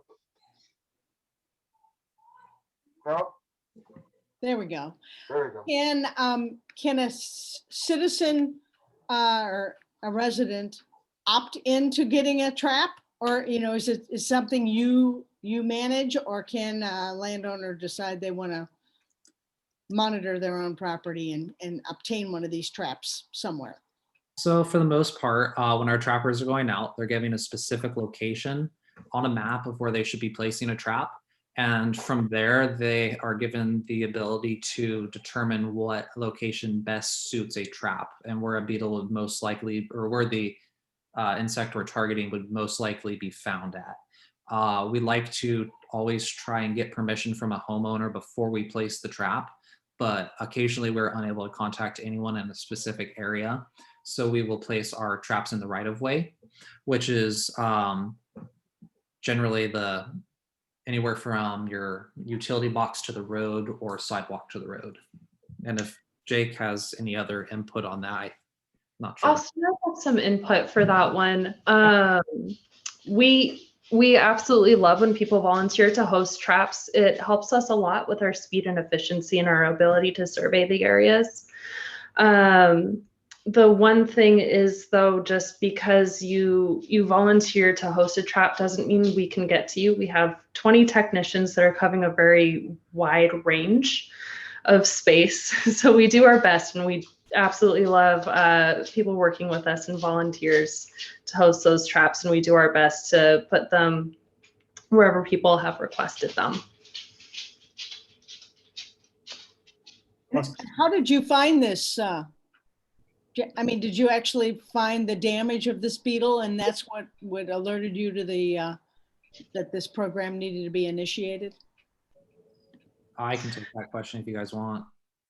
So what happened is, the reason we're placing our traps is so that we can detect the pest if it's in a specific area. So in this case, one of our trappers found a Japanese beetle in one of their traps, and then they started placing more traps in that area surrounding it and kept catching more beetles there. And then following year, we placed thousands of traps, I feel like, or at least hundreds of traps in that area to determine the full extent of how many beetles were there. And that's essentially how we determine where they're at. In the case of Washington State, they actually had a resident send photos or contact the Washington Department of Agriculture because they noticed Japanese beetles on their roses. So it really just depends. Sometimes homeowner will notice, or sometimes we'll find it. Hopefully we'll find it in our traps, just because that hopefully means that there's less of a population. And across the state, we do a lot of proactive surveys. In a normal year, when we get all of our grants and funding, we'll have 24 different types of commodity surveys we're usually doing. We're putting traps out around nurseries, cornfields, through the woods, pretty much across the entire state. And we're looking for all these new invasive species that we know are on the radar from international trade that we don't have here yet. And so every year we have, 30 to 40 different insects we're looking for on top of the ones we know that are here, and we're delimiting to find those. And when we do find them, like those maps Austin showed, we then go around that detection anywhere from 1 to 5 mile radius around that to see if there are any more around that area. And so if you ever see traps out there and have questions, please give us a call. We're on everybody's side. There's so many of us that can get around. And I see a question from Dieter. Yeah. Hey, Jake. What about codling moths? We are here in West Slope growing some apples, and for years we've had issues with codling moths. Are you guys having a program that is directed at that pest as well? Yeah, for codling moth, we do not, because it's already established and widespread. Our goal and what our capacity is, we go after the new ones that are coming in, and we try to eradicate them before they become that widespread of a pest. And that's why we set up different quarantines and rules to try and limit those before they get here. And with codling moth, unfortunately, that's widespread through the entire United States.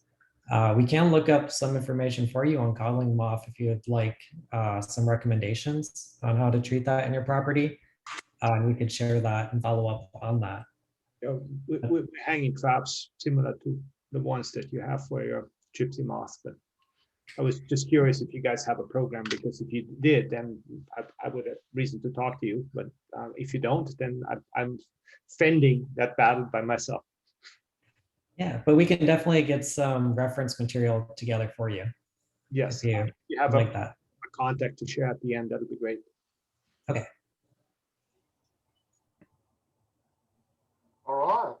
I just wanted to piggyback on what Austin was speaking about earlier. This is Amanda with the All right, Department of really Agriculture.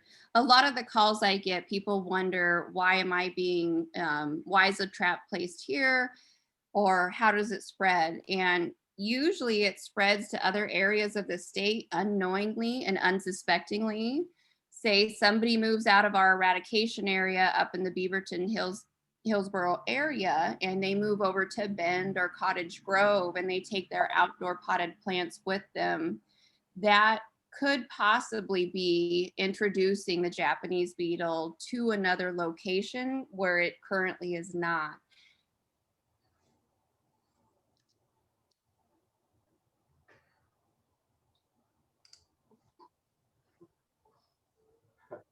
As well as introducing a plant where it did not used to be. Correct.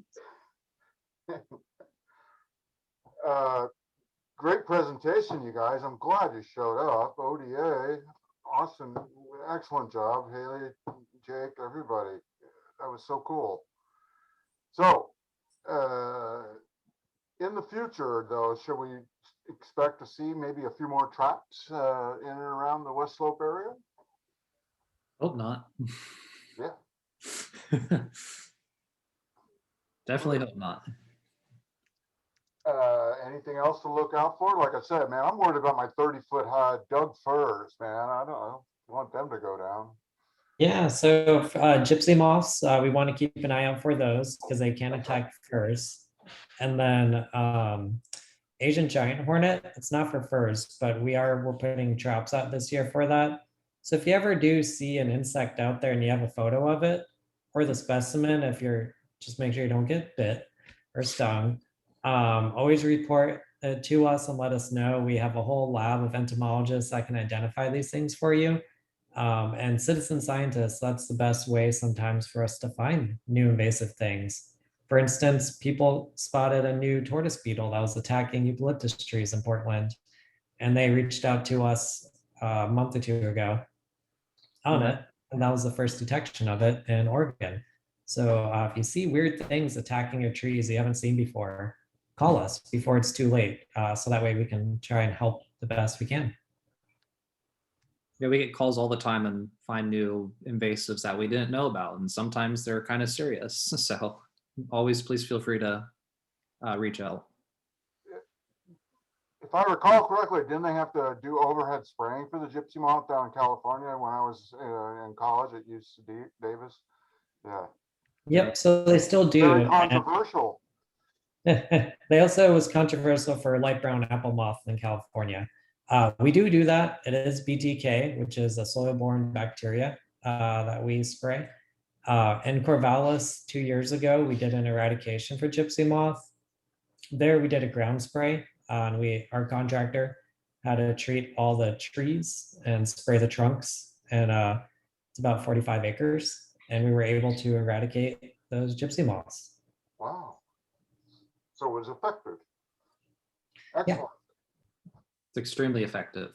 All righty. Well, I think I'm going to call you guys to come back in the fall and let us see how the summer goes, and we'll see how your project's going, and with what the traps have caught, if anything. Hopefully, nothing. Right? Cool. Well, big shout for all the people from ODA. I really appreciate you coming out, and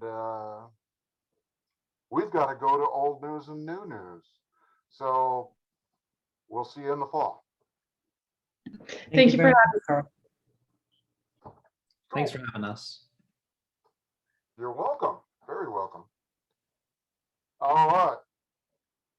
So Austin's still on. Gotta love these virtual meetings. Hopefully we'll be done with them in the fall. I think we're gonna go, yeah, matter of fact, I did talk to the Portland Public Schools this week. And they said, yeah, they're gung ho to go full open, everything open. So we'll probably be meeting in person. And so did the fire department said we could meet over there if we so desire also, you know, this fall. Let's see. Okay, we got those guys done. There was some other, oh, yes. And I asked them about what's the progress with the athletic field. And they said, nobody knows. Okay, so that one's still up in the air as far as the progress for the practice field at the middle school. Anybody else got anything? I have a slight update on that has some relevancy to that. On the planning commission, we were offered an amendment to the development code, and it they use the word tolls the clock on all permits for purposes of granting people a bit of a stay because of the COVID. So that permit, you know, has a time clock associated with it, and so do all permits. And it basically, the clock tolled, TOLLED is the terminology, stop the clock when that approval was granted. And it will, the clock will now begin again January 1, 2022. So they got extra time on that permit, and all permit holders got extra time.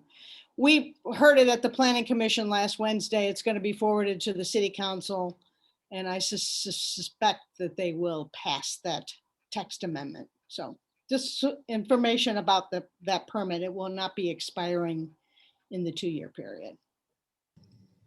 Interesting. So Terry, it expires January 2024 now? No, imagine that at a period of time in which that permit was granted, it was like last June, I think the City Council approved it. Well, that time clock stopped at that point until, and it will start clicking again the next day, whatever that time frame was, will begin again in January 1, 2022. So that effectively in their case, they get an extra, I guess, 6 months added on to what they normally would have had, a 2-year. So now they get 2.5-year period in their permit instead of the 2 years. Does that make sense? Yeah, it's just like our license plate tags. The Oregon legislature said, man, you got to the end of the year, regardless of when they expire. Yeah, something like that. Yeah, that basically, I don't know what the exact timing is of that permit, but imagine it was just stopped short. Right. They stopped the clock. Interesting. And then they'll start it again January. Okay, thank you. Yeah. Which gives Lincoln plenty of time to get their funding and their new construction for their football field. They should have always started that already. No kids are in school. They got plenty of time to work on the place. Anyway, that's just my opinion. Anyway, so yeah, so the funding's coming there. Okay, any other old business? Well, I have old business. It's about a matching grant and about, you know, do we want to do a project for the matching grant this year? We talked about the shred event, or the, you know, shred / recycling or something like that as one event. Another thing we talked about would be some sort of signage down at the Eden Garden. Both of those could theoretically be projects that we could develop for matching grant purposes. Is there any interest in either of those projects? Oh, yeah, we were talking about putting up the, you know, like a warning sign so people don't drive through the gardens, right? Oh, what again? I'm sorry. Were we talking about putting up one of those red and white warning signs, and so people don't drive right through those gardens? I was thinking we were discussing something a little more aesthetic than that.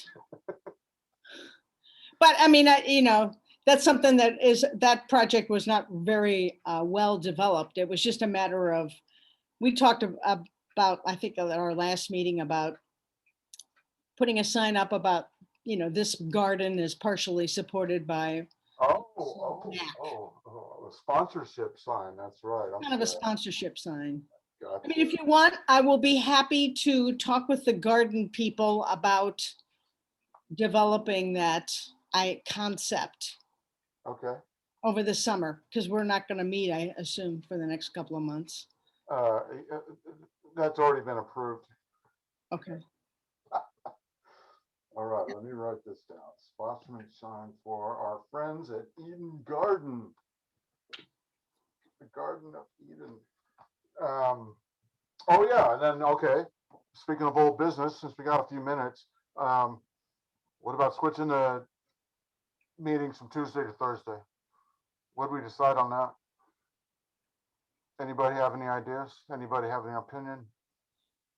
I think one thought was whether Beaverton staff would have adequate coverage for a Thursday night meeting for another NAC.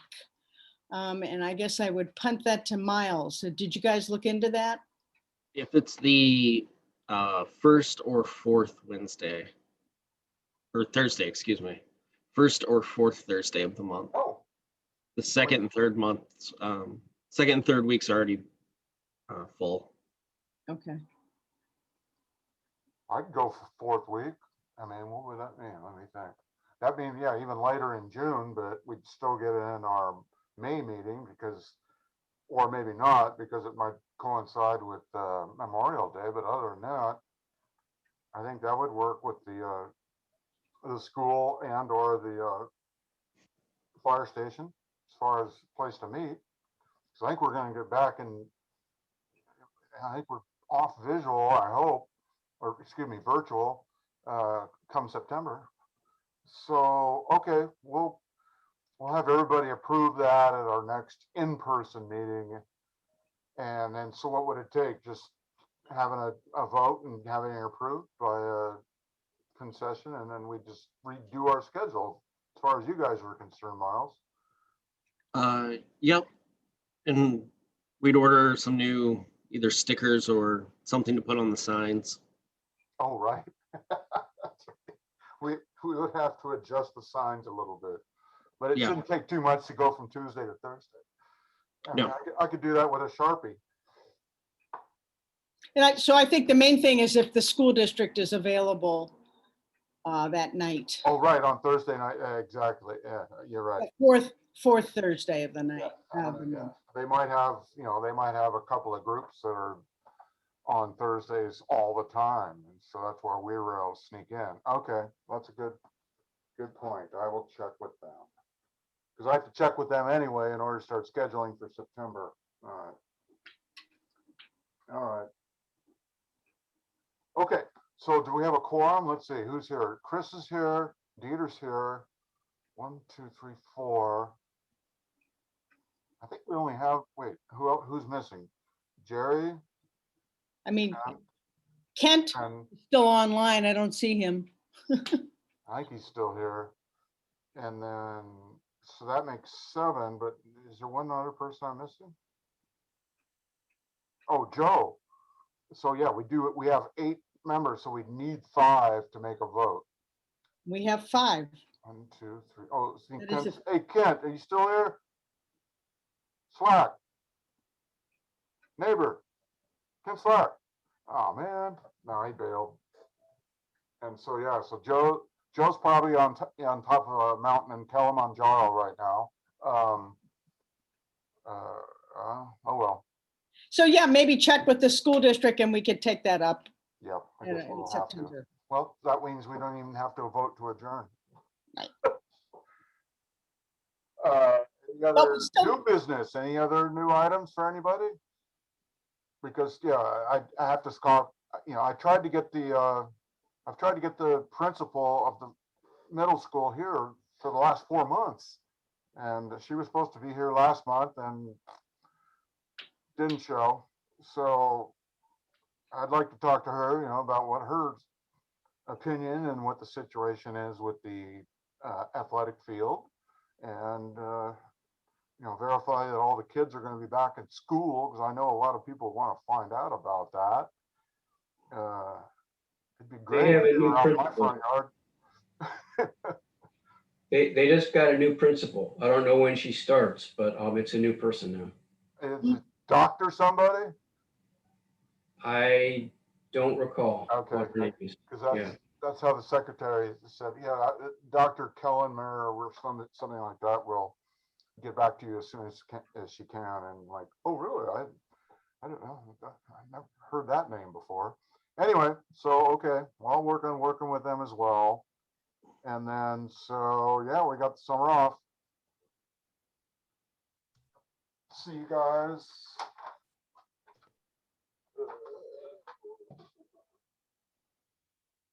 Oh wow. 21st. It's the latest meeting ever. All right. Okay, well, Ramesh, congratulations. You're on the board for the Yeah, actually, yeah, probably by end of the month. But the reason why I came to today's meeting was to bring your attention to 2 items. I was just curious to see if there is a way we can communicate to the West Slope community or even the 96th community, because I have 2 items that I wanted to mention. The first one is there's going to be a water board public hearing about a rate increase in our water rates. And I was trying to see if there is some interest and some attendance in that meeting, because it's supposed to be a public hearing before the commissioners vote on the water rate increase. I can send the Zoom logistics if anybody here in this meeting would like to attend.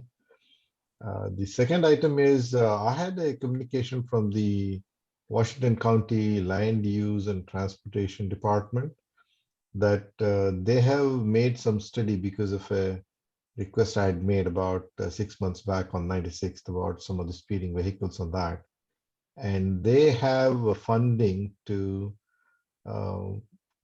install speed. We talked about it a little while earlier. Speed dampeners or speed calming devices, not just speed bumps alone. And but they do need some residents to respond back and accept that changes. And other than walking the street and knocking on doors, I was trying to see if the NAC is able to help me reach some of those families or some of those residents and be able to say, yeah, we want it or we don't want it. Any suggestions, ideas on how I can do these 2? What was the street again? I'm sorry, I missed that. So 96th between Canyon Road and Beaverton Hillsdale Highway. Of recent, there's been a lot of traffic increase on this, mainly because of some of the construction and some of the diversions. People tend to take that as a shortcut rather than take the off ramp of 217 and come. They take Walker and slip across this and head back on Beaverton Hillsdale Highway or Jameson. So there have been some pretty close calls on that street, also because there's usually a backup, because right turn or left turn onto Beaverton Hillsdale Highway is a little problem from 96th. So Land Use and Transportation had made a study. They did some surveys, counting and things like that. And now they're saying, yes, this qualifies for a speed calming intervention.